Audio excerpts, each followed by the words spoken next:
জানি নেই আমি কি নিবেদন করি, জানি নেই আমি কি নিবেদন করি,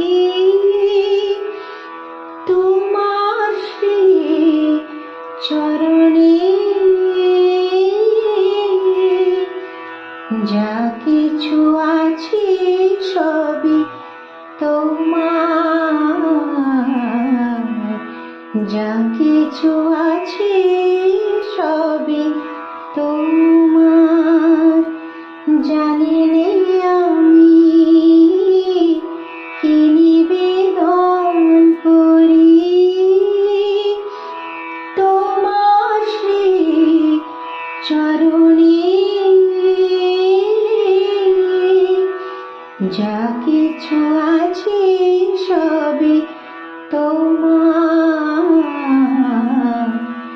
যা কিছু আছে সবই তোমার।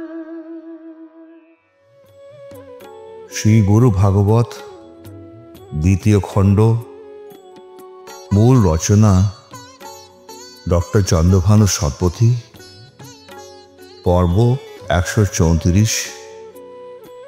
এই পর্বে আমরা আলোচনা করব সদ্গুরুর নিঃস্বার্থ কর্মকাণ্ড।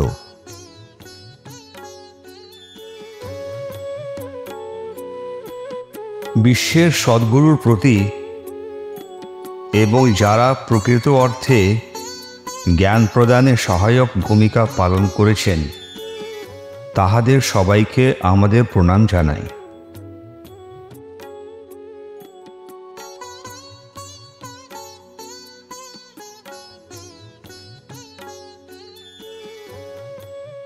শ্রী গুরু, যিনি একজন সাধু বা ফকির, তার আর ঘরদ্বারের কি প্রয়োজন হতে পারে? সারা বিশ্বে নিরন্তর ভ্রমণ করেন এবং সবার মঙ্গল করেন। তিনি দান বা খাদ্য সামগ্রী যাই প্রাপ্ত করেন সমস্ত বিতরণ করে দেন। তিনি ভক্তদের প্রয়োজনীয়তা বিবেচনা করে স্নেহের সাথে তাদের দান করেন। গরিব ভক্তের জন্য শ্রী গুরুর মতো আর কোনো বন্ধু নেই যে ভক্তের চোখে জল দেখে তার মন গলে যায়।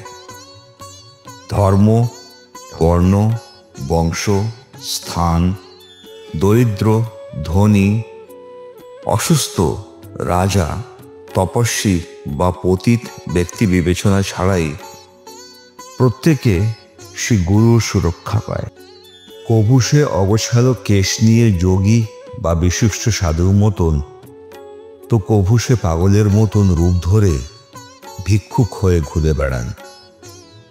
কখনো সে নদীর তীরে ঘুমান, তো কখনো ঘন গাছের নিচে, কখনো বা সমাধিস্থলের নির্জনতায় ঘুমান। এমনকি কখনো কখনো তিনি অন্যান্য প্রাণীদের সাথেও ঘুমান। কখনো কখনো তারা দরিদ্র মানুষের সাথে সহযাত্রীর মতো চলাফেরা করেন। অন্য সময় তারা ভিক্ষুকদের সঙ্গে জায়গায় জায়গায় ভিক্ষা করতে যান। শ্রী গুরুর চরণে আমাদের সবাইকার সাষ্টাঙ্গ প্রণাম।